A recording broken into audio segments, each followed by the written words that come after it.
প্রতীক। রাসূল সাল্লাল্লাহু আলাইহি ওয়াসাল্লাম স্বপ্নে দেখলেন লোকজন দাঁড়ানো, কারো গায়ের জামা এতটুকু, কারো এতটুকু, কারো হাঁটু পর্যন্ত, আর উমরে ফারুক জামা একেবারে টেনে হিচড়ে যাচ্ছে। তো সাহাবারা বললেন, মাদা আউয়ালতু বিহি ইয়া রাসূলুল্লাহ, এই স্বপ্নের তাওবিল কি, ব্যাখ্যা কি?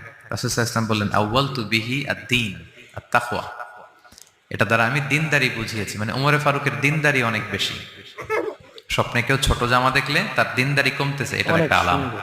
তো এই জন্য হুট করে স্বপ্নের কথা কাউকে শেয়ার করতে নেই।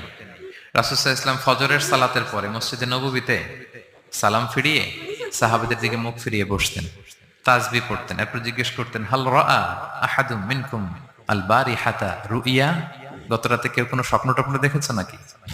তো তখন সাহাবারা এই স্বপ্ন বলতেন, রাসূল সাল্লাল্লাহু আলাইহি ওয়াসাল্লাম ব্যাখ্যা করতেন। সুবহানাল্লাহ, কত সৌভাগ্যবান ছিলেন তারা। তাহলে স্বপ্ন বলা যাবে নাকি কাউকে? না। খুবই শুভাকাঙ্ক্ষী, আপনার একেবারে ক্লোজ ফ্রেন্ড, তাকে বলতে